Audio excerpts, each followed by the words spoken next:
It is time for another dividend stock analysis. This one today is a subscriber request. It's one that has gotten so much support in the community, in the comments below. Subscribers have been chiming in, hey, I own this stock, I like this stock. Ian, what do you think about this stock? And so I am so excited today to do another dividend stock analysis. By the way, I'm a dividend growth investor. I own 37 dividend stocks that pay dividends that one day I will live off of. I will use them to pay my bills. And so I'm always excited to look at new dividend stocks that I've not looked at before. And today's video is about waste management. This is a garbage company. This is a company in Northern America that will collect garbage both from residential neighborhoods and commercial business as well. And they have a pretty good footprint. They're a big company and have their sights set on growth, both in the United States but also internationally in China. And they participate really in an interesting way in the garbage industry. They collect garbage, they deposit it in dumps, garbage that can be recycled, they recycle it, and they have a history actually of then exporting some of this material to other countries like China, and they are even generating energy from some of the waste that is being collected. They've found a way to collect the waste and turn it into energy, into electricity that could be used to power communities. And so communities literally can use their waste and get a second life cycle off of it by using it to generate electricity. So this is a pretty interesting company. They're doing some interesting things. Obviously, they're in the utility space. This is in the waste space. I classify it as a utility. They're one of those basic utilities that, hey, if you live in a house, you live in an apartment, a condominium, you're a business, everyone generates waste. The waste has to go somewhere, and this is one of the companies that participates in that space, and so they provide a basic need that, in my opinion, will be needed both in up economies and down economies. No matter how good or bad the times are, people need their trash collected, and so that's something interesting about waste management. But what I found actually when I dug really deep into this company is there are some cons. There's both pros and cons, and so I know there's a lot of subscribers here that really like the company. I commend you guys. I'm excited for you guys. For me, you'll see by the end of this video what I think about the company. I think there's some pros and cons, and so I'm just excited. Let's get started.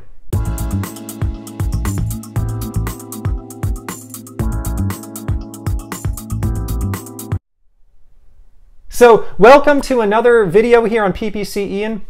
Before we get started, I just want to thank everyone who is part of this community. We are now 10,000 subscribers strong. 10,000! I did not think we would get here this quickly, so I'm just so excited. Originally, this was a goal for the end of 2018, and we're here now in July of 2018, so it's exciting to reach this milestone so quickly. And I am really thankful, really grateful for each and every one of you that is watching, commenting, liking, subscribing. It means the world to me. It's the greatest way you can thank me for the work that I put into this channel.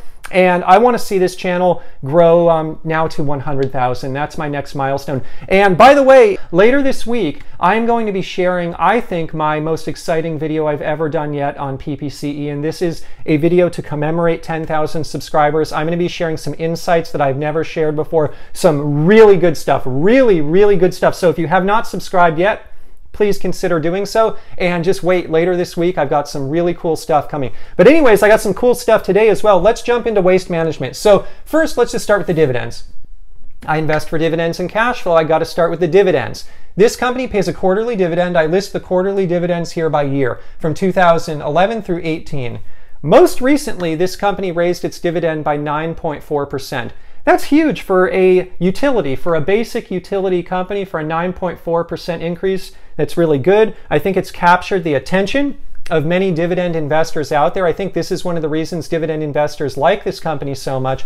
But before the 9.4% increase, it's been more of a slow, steady Eddie dividend increase. You've got a 3.66 here, 3.66% in 2017, 6.49 in 2016. And then in 2012 through 15, it's been real slow, like in the mid to high 2% range. And then in 2011, 4.4%. So the key here is I like to look at long terms of data, and this isn't even that long term. But the fact of the matter is, for dividend investors, it's not. It's always wise to look at long periods of data and do not get too tied up in recent increases. Yeah, it's exciting to see one of these big increases. That said, more or less, this company has been pretty slow about increasing its dividend. And I don't mind that in the utility industry with something like a Southern Company, which is a company I own, because the starting yield is so good. It's hovering around plus or minus 5% range. But with a starting yield here of 2.26%, it's pretty low. And it's nice. They have some room to increase that. The payout ratio is a little lower. And that being said, for utility, but that being said, if it's this low, they better be raising it at this 9% rate more than just one time. They better be doing this in the future. And so time will tell. I don't want to put them down yet because maybe they will continue to do this. Maybe the business is on the verge of an upward trend in terms of dividend growth. But if they revert back to what's happened in the history of the company, it's just not enough, in my opinion, given where the starting yield is and given the industry that they're in. So I think it's a mixed bag on the dividends. I think it's good to see one big increase. But again, the history, it's not what I would expect given the lower starting yield. And for me, just off the bat, if I'm placing capital in the utility industry, I'd rather just off the bat with this information go with something with a little bit of a higher yield, because that's what would make sense. That's what would be more characteristic of a lower dividend growth. You would expect a higher starting yield for something like that. And don't get me wrong, I have positions in my portfolio with very low starting yields that have high dividend growth, but I generally don't look for that in the utility sector. And if it is something that's coming across in the utility sector, I better see a lot of these 9% increases. And so time will tell. Let's see what happens in the future. But for now, it's kind of a mixed bag on dividends. Next, Bill Gates. I was reading through their annual report. I love looking at the fine print. One of the things that I noticed is that it lists the major shareholders. One of them is Vanguard, obviously the mutual fund company. Another one, surprise, surprise, is Bill Gates. He owns 31.9 million shares of this company, 7.4% of the outstanding shares. And I'm not going to comment into this too much. I personally, generally, I don't know if it's a plus or a minus. It's certainly not a plus. I guess I'll put it that way. It's a neutral, if not a negative, for me to see something like this. Just having such an influential person, such a big name person involved in the company at such a high level. Generally, that's a big voting stake. He has a lot of say at the company. I've talked here on my channel before about investors that become really involved in the operations of the business. I haven't really seen that with Bill Gates at this company, at least when I analyze this company. That said, in the future, would he want to step up and be really involved in the company? Maybe, maybe not. I don't know. For me, it's definitely not a positive. I wouldn't say it's really a big negative either. Maybe it's a neutral, but I think it's important to be cognizant of this and to understand who is involved in the investment, who is your fellow shareholder, who is involved in this company. And maybe for you, you really like this. Maybe other people out there would look at this same information and say, hey, Ian, I like that Bill Gates is involved. Maybe he's going to bring a little bit of a technology influence to the company, or maybe just because his network is so amazing, he's going to help this company expand internationally, expand within the US, because he's got the connections. And so there's two ways to look at it. In general, though, I like companies that are homegrown, that are homespun, and do not necessarily, sure, mutual funds are great, but having a big single investor like that from outside of the space come in and buy this kind of shares, it's not always my favorite thing to see, but it's certainly, like I said, there's pros and cons. So let's move on. This is, in my opinion, the most important factor in this entire video. When I look through their annual report, as with any company, they list the risks. And I am not saying that this is the only company with risks out there, but it has certainly unique risks within the utility industry. First, I want to start with a utility that I've talked about here before, Southern Company. I'll link in the description below. I have a ton of videos here about Southern Company. I like Southern Company because it's a regulated electric utility. And by being a regulated electric utility, they work closely with the government. They're the only name in town. The prices are regulated by the government. Typically, I'm not just speaking about Southern here, but about regulated utilities in general. They have assets that just are so hard to disrupt. Let's think about it. They have the power lines. Typically, those power lines, they'll either run down streets, sometimes they'll even run through private property. They have what are called easements. If you're in the real estate industry, you'll know all about this. If you're not, let me explain it to you.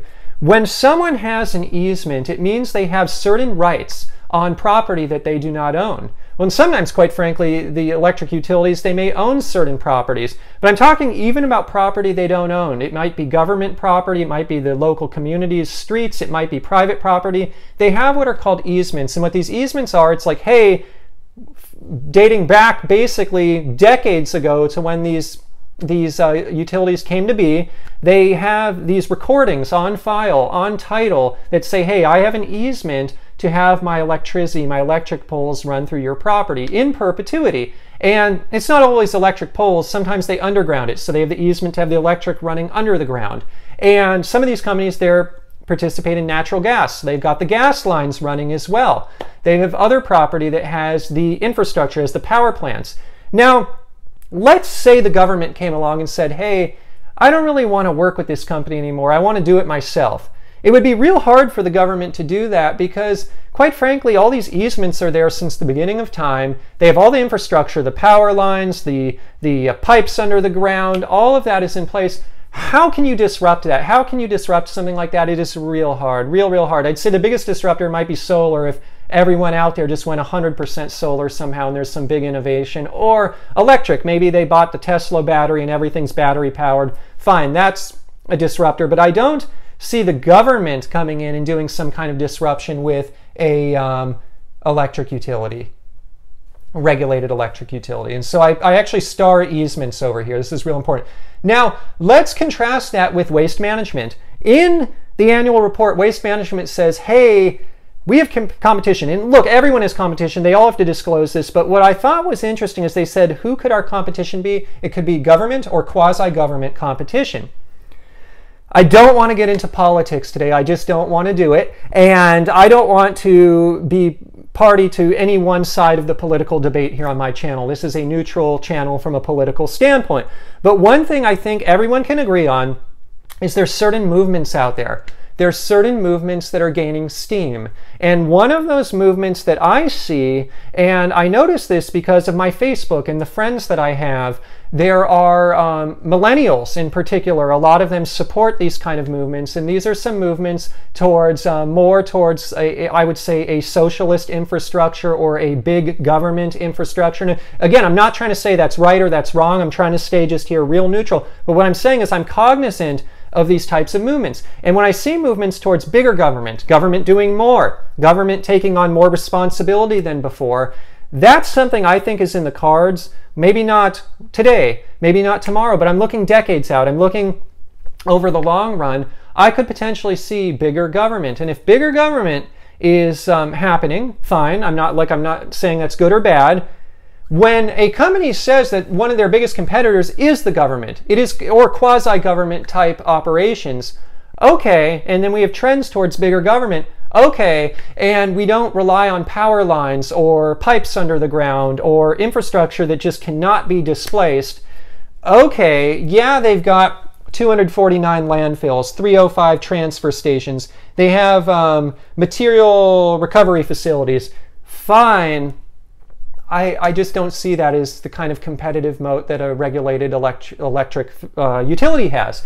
And so maybe I'm getting too negative here on this company just because I don't understand it as well as some of you might, because I'm new to it. This is the first time I'm analyzing it. But that's how I am actually with a stock, is usually I will go in, try to be a little, especially now that I have 37 stocks, I just don't need to add more stocks. But even when I didn't have this many, I try to be a little tough on companies from the beginning, because I just don't want to make it too easy for a company to win me over. They really have to win me over. And so far, with just the dividend growth not being as high as I would expect, given the starting yield, if the starting yield were 5% and this was a dividend growth, I'd be fine. That'd be great. But given the starting yield, given the slower dividend growth, I'd say that's kind of a negative off the bat. Given that Bill Gates is involved, maybe not negative or positive, but you know, I slightly move negative here. Just, I have nothing against Bill Gates, amazing, smart guy, but I'm just saying having any one investor here having this much control of the company, I don't know. You know, it just makes me a little less easy than I would have been otherwise. But moving on to this part, this is really where it hits home for me, at least, that I just don't have the comfort level with something like this that I would with a regulated electric utility. And again, we're in the utility space here, and so I got options. I want to place capital in utilities. I just have other options where I feel a little more comfortable in terms of not being able to be disrupted. And especially knowing that the political trends that are happening out there, whether one likes them or not, staying unbiased, just seeing those political trends happening. Okay, well, if there is going to be a bigger government, or there's a chance that there could be a bigger government, definitely something to consider. So next I want to look at revenue. I love this. I love this. The fact of the matter with this company is a lot of dividend investors are looking at it now. And the revenue over the last 5 years, it's been pretty good, especially last 3 years. Wow, it's done well. Share price has gone up a lot too. But it's funny, when something's starting really low, it's a lot easier for the share price to go up. We'll talk about that in a minute. But check this out, revenue. So I just look at some of the recent numbers. It's 14.485 billion in 2017. It was 13.609 billion in 2016, 12.961 2015. So we have some nice growth there in the last few years, real nice. 2014 and 13 though, look, it was 13.996, 13.983. Not so good. It's gone just in the last 5 years from 13.983 to 14.485. But you go back another 5 years, fine, I'm going to take it back another 5 years because every business has its cycles.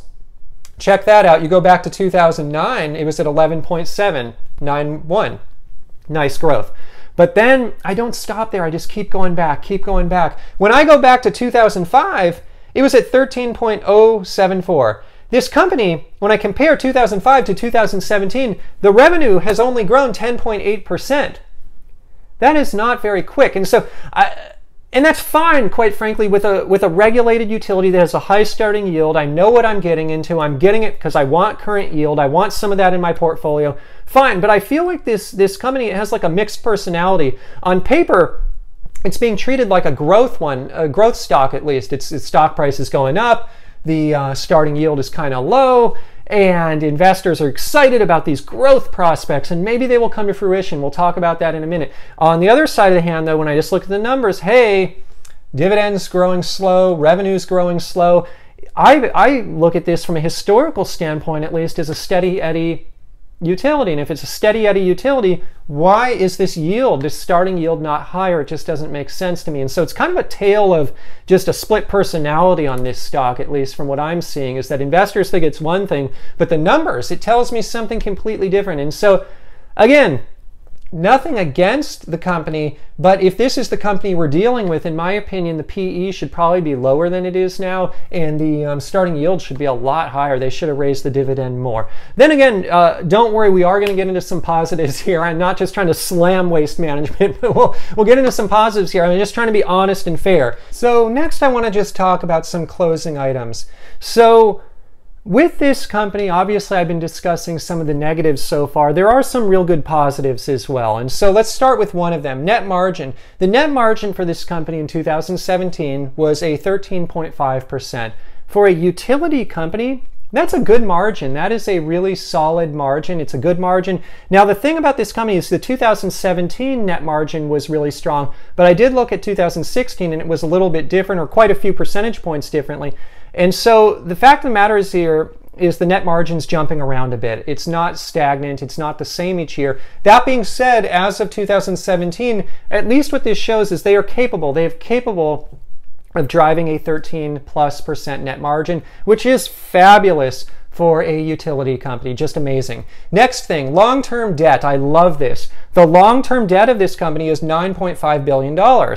That is a lower amount of debt for a utility company. When I look at most regulated electric utilities, they're up to their eyeballs in debt. The debt is huge. It's massive. Now, this company, I don't know if I wrote it down here, but the market cap is in the $30 billion range, somewhere around there. So to have the debt, long-term debt at $9 billion, that's nothing. That's nothing compared to the market cap of this company. When you look at most regulated electric utilities, it's just a lot of debt. And so if one wants to be an investor in the utility space, feels comfortable with something that has less debt, realizes that the interest rates are going up over time, this is an interesting company from that standpoint. What else? China. This is a pro and a con. So first, the pro. They're getting into China. They're getting into China. They actually bought 40% of a Chinese waste company. They're going all in because they realize that the population is growing there. That's a huge growth opportunity. They are going to do business with China. I think that's huge. On the con side, China is putting up tariffs, if you will, or regulations, if you will, on foreign waste entering their country. And waste management, they actually drive a good percentage of their revenue from recycling. And they're taking a lot of this recycled material right now to China. And so what will the future of that be? What will the future of that hold for this company? Maybe it's a temporary roadblock here. Maybe it will or will not work out over the long term. I tend to think that things will work out over the long term, but that's created potentially somewhat of a buying opportunity, somewhat of a challenge for the company in the short run. I am sure they will overcome that over time. And strategically, if they're going to be doing business in China, if they're going to be doing waste management services in China, maybe that's the inroads. Maybe that provides the inroads for them to continue to export U.S. Recycled material, waste material over to China if the government will allow it there, and at least at an economically profitable amount or some kind of arrangement that works out for both sides there. We shall see, but I'm sure these guys are well positioned to do that if anyone is. Now, one other thing is, I want to point this out. This is important. I like to look at the real long term, and in 1999 this stock plummeted, and so I started looking like, why did this stock plummet so much? It went from like $53.75, I forget down how much, but it's like down to the teens, and it did this in right around June, July of 99. It actually took them to January of 2016 to get back there. This is important. It took them 16 years to get back where they were at their height in 1999. That just scares me. If you've been following my channel for a while, you know I don't really care about capital appreciation as much because I don't plan to sell stocks. I invest for the dividend. That said, capital appreciation is nice over real long terms, long periods of time, because it shows me, hey, the management team's doing their job. Stock price is up. They're doing something right. Well, when I look back in time, why did it go down so much? It appears that there was some kind of lawsuit, SEC thing, insider trading thing. Just scares me. And look, maybe there's been complete turnover. It's newer people here, newer management. I'm not even trying to say they were at fault or not. I don't know what went down back then, but it just scares me when I see something like that. And when I don't know a lot about an industry, I'm new to an industry. I don't know much about the waste industry. I know a lot about regulated electric utilities, or at least a little. I know nothing about this. And so when I see something like that, it's usually a red flag. Usually I just kind of go the other way. I'll tell you another example. People ask me, Ian, do you own these companies that do pipelines in the US, all these gas, oil pipelines? Well, I actually don't, and the reason I don't is that was an industry that Enron was in, and a lot of the companies, or some of the companies at least now, that participate in those pipelines, they are run by people that used to, and people work there used to work at Enron. And I'm not saying everyone at Enron was fault. I don't know what went down there, but I do know there was some bad stuff happening there. And just for me, knowing that, hey, now they're on doing these other pipeline companies, I'm not trying to place blame or say they're right or wrong, but what I'm trying to say is I just tend to stay away from that stuff, because when I don't know about an industry and I see something big like that, big happening, that is questionable, it is scary, it is, you know, it was a catastrophe what happened there at Enron. It was you know, very bad situation. And anyways, I just tend to stay away from that stuff because there's so many opportunities out there. There's a sea of opportunities, and I already own 37 of them, so I just don't need it. And so for me, when I see something like what happened in 99 here, especially not knowing a lot about this company, that's also a red flag. And so for me, to summarize here, I want to talk about some pros and cons, because I've been talking about a lot of cons so far, and there are a lot of pros too. So from a pro side of things, everyone's got waste. Everyone has waste. They need to deal with the waste, and this is the company that does it. So if one is a risk-averse investor, one doesn't like to have to bet on a certain product or a certain technology being in use 10 or 20 years from now, we all know 10 or 20 years from now, despite any efforts that are made to reduce waste, we're all going to have some kind of waste. And look, the population is growing. Certainly from a global standpoint, population is growing. There's going to be waste. It needs to be dealt with, and it's sure nice if it's dealt with in the kind of ways that they deal with it. They try to recycle it. They try to turn it into energy. They actually are turning it into energy. So that's really cool. I like that. I love that about this company. And so I think there's some stability there. I like the fact that they've been growing the dividend. Maybe If this trend continues where you're seeing some 9% growth, that's amazing. I think that's another sign in the right direction. I think utilities are underrated. I think a lot of people don't like utilities. I actually love them. I love them for dividend growth investors. I like how the debt is really low. This is one of the utilities that has the lowest amount of debt I've seen. I like that. I like the fact that the net margin is so high that they're starting to see some revenue growth. Those are the pros. I think the cons that I see are, I want to see more of a trend on dividend growth. It's been a little lower than what I would have expected given their starting yield. I don't like their positioning as well as compared to a regulated electric utility because I potentially see some competition from the government or from quasi-government agencies over the long run. That said, I'll tell you, this company is really small compared to the amount of market share that they could have, especially on a global level. And so that gives me comfort at least that, look, these guys, even if they lose some cities, they lose some territories to the government, they've got a lot of ground where they can gain. And so it's not like they're at the top of their game and all they have is areas to lose. They're actually pretty small in the scheme of things, in the scheme of the whole waste industry, and so they have room there as well to grow. But that said, that scares me a little bit because I like a regulated utility a little bit more from the standpoint that there is just more barriers to entry because of easements. Revenue growth, it's been a little bit slower than I would have expected over the long run, but it's starting to ramp up, so that's nice to see. And then they had this kind of issue from 1999 in their past. It's a long time ago, but it was a big issue. Took them a lot of years to get past that. 16 to be exact, and so that's something as well. And so there's pros and cons with this company.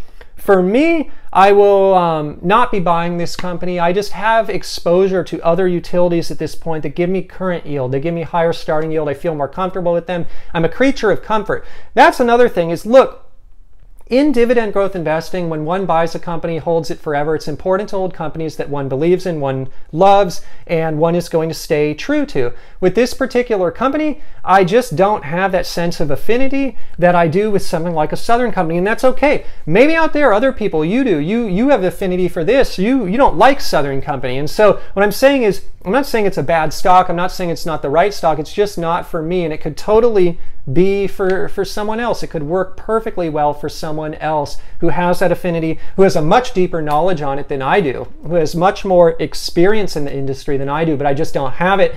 And I'm kind of at the point after this initial screen where I'm not intrigued. I'm not intrigued enough to go further. And for me, I have to be intrigued. I have to love a company. I have to feel good about a company to really go that step deeper than I have here. And so I don't have it. So it's not going to be for me. But what I'm hoping today is whatever side of the debate you're on, you put it in the comments below. I would love to hear. I think I'm going to have a lot of people here saying, Ian, you're wrong. A lot of people, because I know already from the comments that a lot of you guys love this. And so I'd love to see who of you like it, who don't. Please tell me why I'm wrong. I would love to hear that. But join the comments, join the discussion in the comments below. It would be awesome. And again, I want to commend anyone who is investing in this, who has it, who likes it. I commend you for your passion.